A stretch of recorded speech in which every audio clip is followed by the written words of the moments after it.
Welcome to episode 6 of Trojan Poetry. Today we're going to read the poem Wheels by Jim Daniels. So I selected it. John hasn't read it yet. Here we go.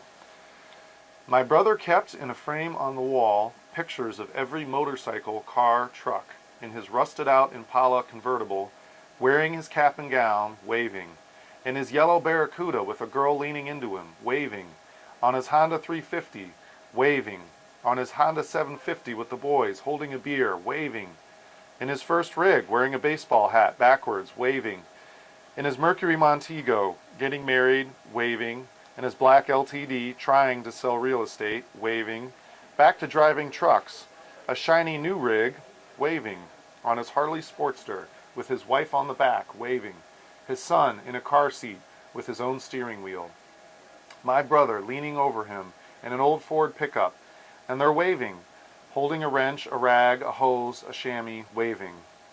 My brother, helmetless, rides off on his Harley, waving. My brother's feet rarely touch the ground, waving, waving. Face pressed to the wind, no camera to save him.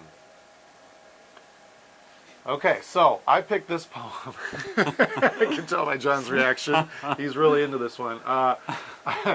I picked this poem because I'm the oldest of 3 brothers, and so when I read this, and it was based on a brother observing his other, like watching your brother and kind of grow up and go through life, and the changes he goes through. This resonated with me right off the bat, and then I was just really, the first time, I'll be honest with you, that I read this, I was annoyed by the waving over and over again, and when I read it out loud, it was kind of like, okay, but I think it's interesting because there's this sense of distance between the brother who's observing, the speaker, and this other brother who's just constantly in motion, and he's constantly, it seems like, far away, and he can't reach him, and he's waving to him from a distance.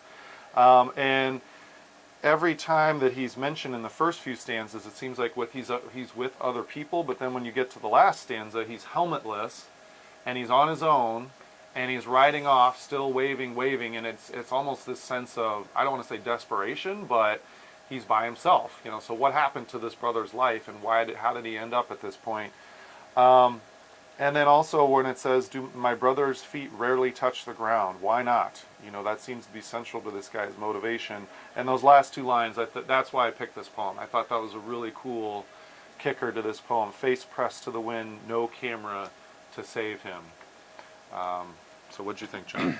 Yeah, the reason my response originally was, I think we've got another somewhat depressing poem. And I wonder... There's nothing wrong with that, John. No, come on. But are we ever going to get a happy poem? And I don't know. Is there such a thing? I don't know. Well, let's find one. Maybe that's episode 7. Well, maybe. We could have the happy series. Yeah. So my response was the same as yours at the end. When we got to the end, I was like, oh, he's going to die.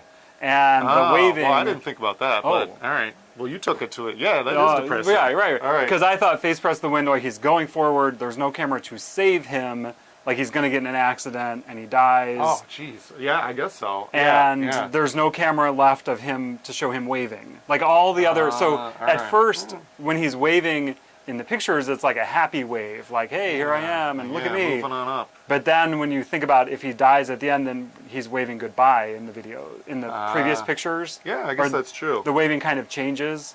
And so then I was like, oh, there's no camera left to record him waving goodbye, and all the brother has left is these pictures of his life, which is kind of a not stormy, but there's some ups and downs to the life. Yeah. So I thought that was really interesting. And I love how poems like pack in so much into a little space, right? It's like you read a whole short story, but it didn't take that long. Yeah, I mean, right. you get the gist of this guy and their relationship just from this little snippet here. Right, and the repetition, like the waving is obviously important because it's repeated so much, but each time it does change. And then by the end, like I said, I took it as he's not waving anymore because he already has waved goodbye. And that he doubles up the waving too, right? Right. Every other time it's been one wave. Now he's waving, almost like, desperate or something like that. Right. No camera to save him. I took it as, he had gone through his life and it hadn't worked out the way he wanted, and now he's alone. And so as he rides off, you know, his brother's kind of like, what happened, man? You know, how did it end up like this, kind of a thing. So yeah, I guess you could call that depressing when I say it that way, but, you know, it resonates, you know. And so my question that ties into this poem, oh, phone's ringing, dude. My question tying into this poem is, do you feel like you're always running like the brother in this poem, or are you the grounded observer like the speaker? All right, well, thanks for watching. Please join the conversation in the comments on YouTube or on Twitter at Trojan Poetry DGN. Also check out our website at trojanpoetrydgn.blogspot.com.